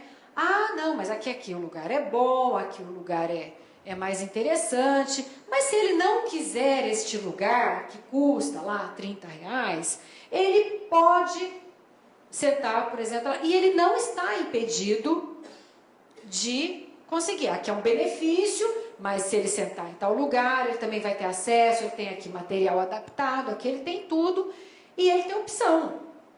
Ah, eu não quero material adaptado, eu não quero lugar reservado, mas eu quero ficar na sala onde eu quiser. Tudo bem. Não está impedindo. Então, o acesso verdadeiro, a diferenciação verdadeira para facilitar o acesso, é essa que, no final das contas, a pessoa ainda tem a opção, até mesmo de recusar esse atendimento preferencial. Por quê? Porque na área da deficiência, muitas vezes esse tratamento preferencial, ele vem disfarçado de uma espécie de preconceito e de discriminação. Esse raciocínio eu venho aplicando sempre nas situações de escola e em vários outros setores, por exemplo, parque de diversão que tem, né? Tudo isso você aplica essa fórmula que você consegue resolver. No caso, né, da mediadora, eu entendo o seguinte: se for para beneficiar o aluno, é uma opção do pai, é um recurso a mais colocado à disposição. Ah, é uma mediadora que vai acompanhar, que vai trabalhar todo o material, não sei o que lá, quer cobrar mais, não sei o que, não sei o que. Tá, mas eu não quero. Eu não posso ter esse obstáculo como condicionante para frequentar a escola. Pelo que vocês... Isso, eu não ouvi dizer que isso esteja acontecendo em São Paulo e principalmente em escola de criança tão nova. Então, acho que o Rio, nesse caso, dessa exigência já como tradição da escola, isso precisa ser bastante enfrentado. Se já foi levado ao Ministério Público Estadual, acho que talvez reiterar, fazer uma consulta nova, trazer o Ministério Público Federal para a baila, o Ministério da Educação, porque, na minha opinião, se a gente aplicar essa formulazinha, eu estou beneficiando a escola ou a criança com deficiência? Nitidamente a escola. A própria escola admite que é em benefício dela. Então ela que pague. E outra, se ela, mesmo ela pagando, tem que ver de que maneira que isso vai ser proporcionado ali na sala de aula. E aí, gente, doutrina não falta. Tem italiano, tem canadense. Gente que escreve o seguinte: a inclusão não pode servir para virar uma ilha dentro da sala de aula, para ficar ali o aluno somente ali com o acompanhante, com o mediador, seja lá o que for. Isso é bem assim, tranquilo de sustentar. É que as escolas são muito fechadas, mas no momento que a gente começar a, de novo, falar o rei tá nu e brigar, não dá para elas sustentarem isso muito tempo, porque eu acho, dá para construir um arcabouço jurídico até que razoável com base nisso. Alguém me falou outra coisa de discriminação? Do plano de saúde. Recusou com base em deficiência, bateu em todas essas convenções. Não pode, nenhum plano de saúde vai escrever isso no papel que está recusando por motivo de deficiência. Não pode. Questão da classificação, né, da doença, do CID. Tudo é muito aberto. Eu acabei de passar agora por uma experiência no imposto de renda. Eu já sabia desse problema, que a gente não consegue deduzir integralmente despesas de educação, mas se tivesse uma escola especial conseguiria. Isso é uma discrepância, uma distorção. Eu acho que cabe uma representação, uma atuação, um movimento. Ação jurídica não cabe, porque até já conversei sobre isso com colegas. É o seguinte: toda vez que o governo isenta, ele é como se ele estivesse fazendo um favor. Então, o juiz que não foi eleito, não foi votado pelo povo para fazer a lei, ele não pode estender a isenção. Então, isso é um primeiro raciocínio jurídico de direito tributário. As isenções são sempre restritivas. Então, judicialmente, não vai conseguir essa extensão. Então, eu acho que cabe esse movimento de formiguinha, de conversar, de levar, e para conseguir esse tipo de alteração. E a portaria, não é, até onde eu sei, não é nem lei. Né? Então, acho que caberia uma atuação. Outra atuação para mudar a portaria é a tal da portaria também que define quem são as pessoas isentas de prestar imposto de renda.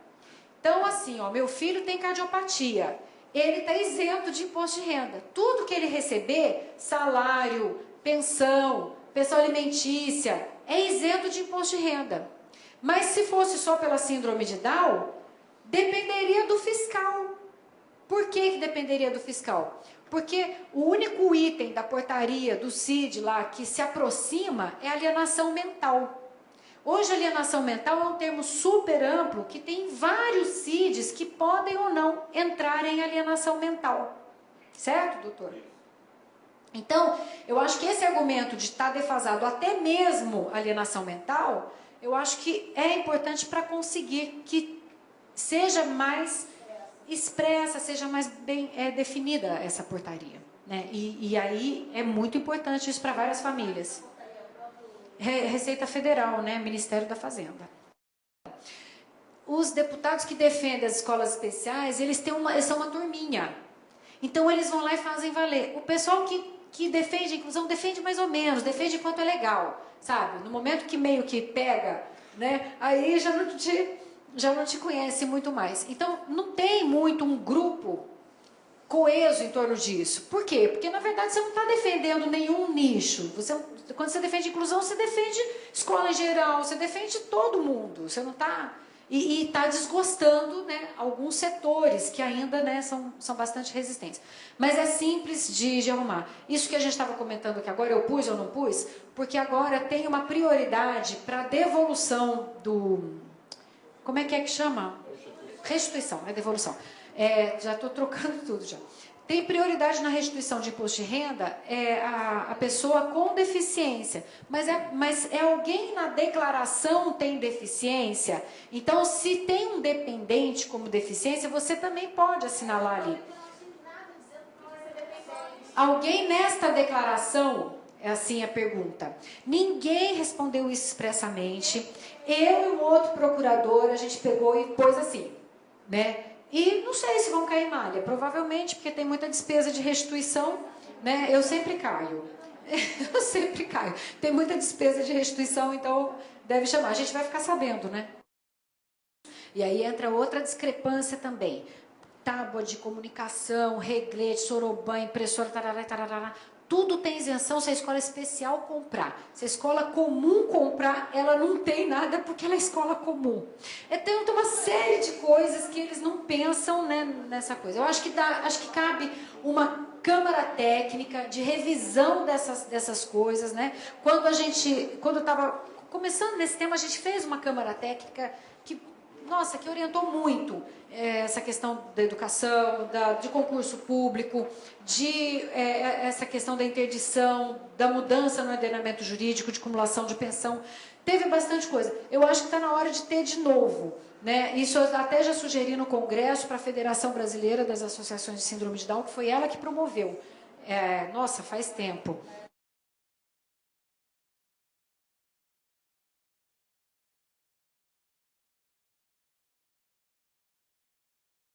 Patrícia, eu acho que tem que ser as duas estratégias, do bate e do assopra. Dá umas batidinhas e vê que pode processar tudo e ao mesmo tempo elogia, premia as experiências, faz um encontro, café da manhã, sabe? Tem que ser as duas coisas, porque no fundo a gente quer que dê tudo certo, a gente quer que receba bem, que se abra. Claro, nunca vai ser um mar de rosas, mas também não é para ninguém. Todo filho, a situação é complicada na escola. Vou te falar, eu passei situações mais difíceis com a minha filha mais velha, que não tem deficiência, do que com o Vinícius. Por quê? Porque, sei lá, as escolas são tudo uma fachada, na verdade. Esses métodos de ensino, disso, daquilo. E ela, como muita criança, teve lá um tal do déficit de atenção e demorou um pouco mais para ser alfabetizada e ficou sendo tratada como um caso de inclusão, uma situação assim absurda. E eu vi assim que quando tinha síndrome de Down era uma justificativa, mas eles já estavam preparados. Agora, com as crianças sem deficiência, a gente vê situações terríveis. Essa história de gravar, quase matei meu ex-marido, porque eu fui fazer reunião com a Gabriela, falei, vamos gravar. Quase matei meu ex-marido. Aí eu falei, vamos gravar. Ele vira para a professora e fala assim, estou gravando, e põe o gravador em cima da mesa. Sabe o que eles falam? A minha filha come pouquinho, ela é magrinha e tudo, mas imagina, tá a moça maravilhosa, tá toda linda e tudo. Eles falaram, mas você sabe que ela tem muitos problemas, né? Anorexia, tarari, tarará.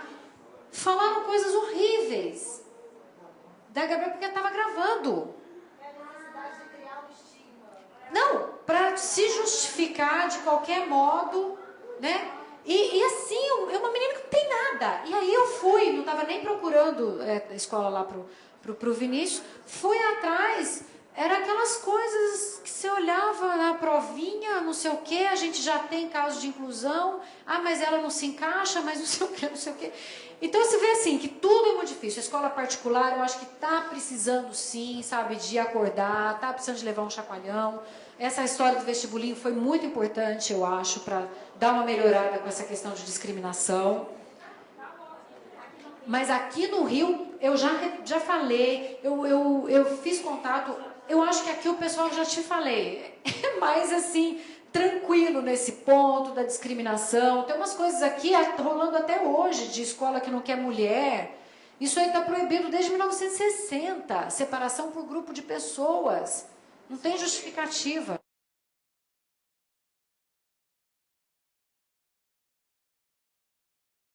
Muito difícil, né? Eu já passei por isso, já fiz a ficha para ir conhecer a escola, várias situações. A pior que eu passei foi que eu tinha a visita agendada na escola, aí quando a pessoa verificou, mas a gente viu aqui que o seu menor tem síndrome de Down, não me deixou ir visitar a escola, né? E aí eu ponderei, foi terrível, foi muito ruim. Então a gente sabe como é que as coisas funcionam. O que eu sugiro? Fazer o caminho sempre tradicional. A escola pega a ficha pela internet? Pega a ficha pela internet. Vai e preenche a ficha. Se você já sabe que a escola talvez vai recusar, não escreve que tem nenhuma necessidade educacional especial. Você não está obrigado a escrever isso. E deixa rolar um pouco mais o processo. E isso sem intenção, assim, é já ficar sabendo que tem vaga. Aí depois que você sabe que tem a vaga, aí você fala que tem. Por quê? Porque senão já fala desde cara que não tem vaga, né? Então eu acho que é uma prova importante você ter a comprovação de que a escola tem a vaga e aí depois vira negativa pela deficiência. Aí Por quê? E sempre pede por escrito. Eu prefiro por escrito. Elas têm dificuldade de responder, elas não enrolam, e aí você tem um elemento para levar para o promotor. Em São Paulo, pelo menos, eles têm sim atuado, eles chamam as escolas, e as escolas elas não sustentam. Hoje em dia, o que eu tenho visto é que não vem negando mais. Onde o pessoal começou a atuar, em São Paulo, pelo menos, eles fizeram várias audiências públicas com as escolas particulares, e eu vejo que melhorou bastante. Um ponto, essa coisa da escola católica e que faz vestibulinho e que tem os primeiros lugares no vestibular. É muito fácil você ter 100% dos alunos sabendo ler e escrever até o 4º ano, se você excluiu todo mundo que tinha dificuldade antes. Então, é muito fácil. Se você pega criança que aprende com ou sem o apesar da escola, então você vai ter 100%, né? Você peneirou antes. Aí todo mundo fala assim, ah, mas a escola de antigamente é que era boa. A gente saía de lá sabendo tudo bom. Só saía quem aprendia. E não é que tinha grandes métodos, porque ficava muita gente para trás. Agora, essas pessoas que ficavam para trás não são pessoas irrelevantes, não são pessoas pouco inteligentes. Até o contrário, tem muita gente que perdeu grandes oportunidades na vida por conta desse sistema de segregação. Tem pessoas que conseguiram ultrapassar essas barreiras, né? Até eu tenho os exemplos clássicos, né? Albert Einstein, que não falou antes dos 7 anos. Tem várias situações de gênios e que, se fosse avaliado no vestibulinho, não entraria, definitivamente, né? Então, a gente tem que, em primeiro lugar, também ter isso muito claro, que essa escola chamada de excelência não forma as melhores cabeças, não são os melhores profissionais, é um pouco de balela. Agora, quem certifica? A escola pública, o que está acontecendo? Ela já está com essa chancela, ela já está sabendo que para receber lá o seu per capita do Fundeb direitinho, ela tem que apresentar um projeto. Se ela tem um projeto de inclusão acompanhado de um projeto de atendimento educacional especializado, ela recebe 2 Fundebs. Então, isso tudo está ajudando a melhorar muito. Mas por quê? Porque os órgãos de certificação estão atentos. O que eu acho que está faltando também aqui no Rio de Janeiro? Trabalhar um pouco mais com o órgão que certifica, que são o quê? As diretorias regionais de ensino, os conselhos estaduais de educação. Quem é que reconhece a escola como apta? Por quê? Para ser escola não é abrir bar. Ao contrário, você, além de ter todos os requisitos de um estabelecimento aberto ao público, de segurança, de incêndio, não sei o que, você tem que ter garantia de qualidade. A educação, em primeiro lugar, é um serviço público, que só foi aberto para a iniciativa privada, desde que a iniciativa privada respeite todos os princípios constitucionais relativos à inclusão. E um dos princípios constitucionais, que é o direito à não discriminação, o direito de acesso ao ensino, né? Toda essa ação do vestibulinho contra as escolas privadas, a gente conseguiu com base nessa tese. Hoje em São Paulo, se alguma escola está fazendo vestibulinho, está fazendo algum método subjetivo, é por baixo do pano, porque se vem, se denuncia, se reclama, não. O que elas têm falado? É para conhecer a criança, não é como garantia da vaga. Então, se é para conhecer a criança, se é para receber melhor a criança, ótimo. Não é como condicionante da matrícula. Isso tudo pode ser aproveitado, pode ser visto aqui, mas eu acho que dá para, primeiro, procurar aqui, por exemplo, o secretário estadual de ensino. São pessoas que podem responder por essas situações. E aí tratar aquilo que eu falo das frentes. Deixa ali a mãe no sorriso, na simpatia, vamos ver se fica bem. Também entender que a escola tem dificuldades, também entender que não é fácil realmente, né? Então, tem toda essa parte. E outra que ir trabalhando essas frentes.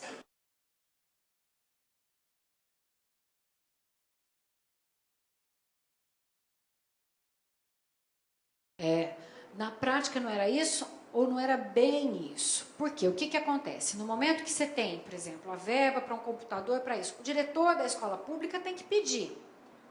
Ele tem que agir. Então, é o que o Ministério da Educação explica. ele coloca à disposição, mas o diretor daquela escola tem que fazer a solicitação, ele tem que implementar, ele tem que pôr o projeto direitinho, ele tem que preencher, porque daí ele recebe. Agora, se ele não fizer nada disso, aí a escola está sem. Agora, se ele fez e não veio, por quê? Fez faz quanto tempo? Fez para quem? Ministério Público. Porque ele tem que solicitar formalmente lá para o órgão dele, ou para o Estado, ou para a Secretaria Nossa, agora já... Secretaria de Educação Especial. Ministério da Educação, o FNDE. Então, ele tem que fazer também a solicitação. Eu acho o seguinte, eu acho que precisa ser denunciado, mas é aquela situação. Eu não quero denunciar a escola que eu quero pôr meu filho. É o namoro. Né? Então, a minha sugestão é isso. Eu sugiro namoro. O Ministério Público abre até denúncia anônima. Né? Agora, faz um mapeamento, não você sozinha. Senta ali um grupo de mães, senta ali as pessoas, faz um mapeamento daquelas escolas ali da região, vê o que está acontecendo, pensa numa estratégia, de repente, de chegar para um Ministério Público Federal ou Estadual e de convidar esse grupo de escolas, né? E lá na frente faz como se você não soubesse de nada disso, faz o pedido sem mencionar nada. Se vier a recusa, você documenta e vai atrás. E vai dando uma de João sem braço, fala, nossa, mas vocês não estão preparados? Mas não até hoje, né? Até que, mas eu ouvi dizer que quem não está preparado está contra a lei. Ouvi dizer isso, que quem não está preparado está contra a lei. Então, você pode então só me escrever que você não está preparado? Não, que não está preparado, provavelmente escrevem. Que não está preparado? Sabe o que é? Tem um modelinho. Olha, comigo se passou assim. X, Y, Z, tarari, tarará. Caso vocês não entrem em contato comigo no prazo de 30 dias, eu vou ter que procurar o Ministério Público Federal, o Ministério Público Estadual. A gente fala o escrito, que o escrito é mais fácil. Você vai colocar ali, te dou um prazo para me responder em 30 dias. Você vai documentando. Agora, passou, não conseguiu nada. Alguma coisa você deve ter. Você deve ter um contrato de matrícula. Eu tenho as agendas não respondidas. Os bilhetes na agenda não respondidos. Alguma coisa tem. Eu tenho uma amiga que ela tem até Facebook. Que ela tem lá as provas das comunicações, uma outra professora se manifesta. Então, tem a possibilidade de acionar. Eu sei que é chato, que às vezes você pode ficar marcada, mas eu acho que vale a pena. Que continua na escola, que a gente vai Denuncia para o Ministério Público Estadual. O Ministério Público Estadual no Rio de Janeiro não está muito sensível ao assunto. Tudo bem, mas ela entra lá, Ana, entrou... É Ana, seu nome? Perdão. Giovana. Entrou lá, Giovana, fez ali a... Eugênia, faz 60 dias, não tem nenhum promotor designado. Hoje a gente tem Conselho Nacional do Ministério Público, a gente tem uma série de coisas. Eles têm que dar um retorno. Hoje, em 60 dias, tem que ter uma solução para alguém que vai aquilo, tem que ter um promotor responsável. Depois esse promotor, ele tem mais de 90 até 180 dias para ele dar um encaminhamento. E se ele não der esses encaminhamentos, ele pode ser responsabilizado pelo trabalho dele. E eu acho que um promotor não vai pegar e arquivar uma situação dessas. É crime, desde 89, tanto recusar matrícula sem justa causa, como fazer cessar a matrícula sem justa causa. Agora, claro, eles vão falar, eu não estava preparado, eu tenho justa causa. Mas aí entra pelo menos na discussão. Pelo menos tem que debater. Até quando não vai estar preparado? Então, isso faz pela internet, faz lá uma representação. Eu acho que vale a pena. Anônimo, tem sigilo. Você tem direito a sigilo. Você tem direito a sigilo e principalmente se você ainda quer ir adiante em relação à mesma escola. Tem que ter um pensamento hoje em dia também muito marqueteiro. Por quê? Porque as escolas, o que elas querem? Elas querem vender matrícula. Né? E a maioria dos pais de primeira viagem, o que eles querem? A escola que aprova na USP. Eles querem o filho já preparado desde já, como se isso fosse bom para o filho. Né? Então, eu acho que, em primeiro lugar, essa situação de informação do benefício da escola inclusiva, da melhor formação humana para todo mundo, da não discriminação. Isso eu acho que é uma coisa que está começando, mas precisa bater mais nisso, que é bom, e que isso não cai o rendimento. E mostrar também essas estatísticas de escolas de inclusão que têm recebido e que têm aprovado gente sim. Você pega, por exemplo, meu filho estuda no Dante Alighieri, tem um bom índice de aprovação.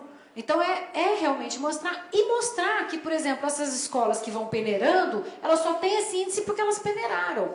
E quem nunca passou por uma peneirada? Que lhe atire a primeira pedra. As pessoas também não querem isso para os seus próprios filhos, né?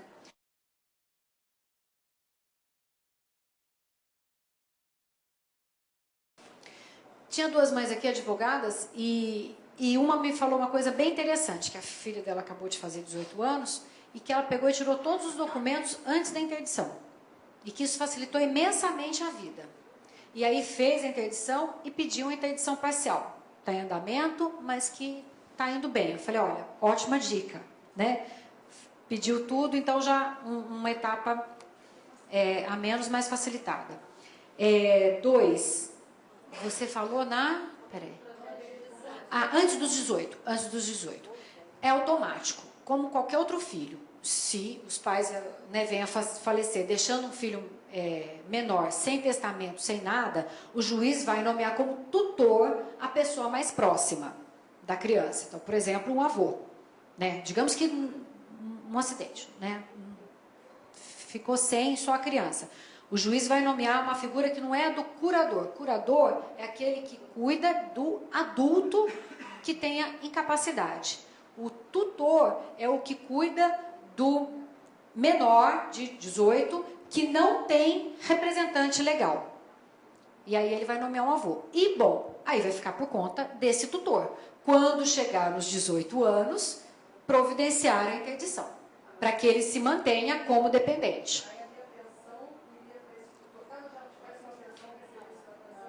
Vai sempre para o filho, mas é o tutor que gere. Agora o tutor tem que tomar a providência de, aos 18 anos, fazer a interdição para que a pensão seja mantida. Por quê? Porque atualmente o que é? O filho tem direito à pensão até os 18, 21 anos, se não me engano, acho que podendo ser até 24 enquanto estuda. Uma coisa assim. Se for funcionário público. Não, acho que até INSS é 21 e acaba, né?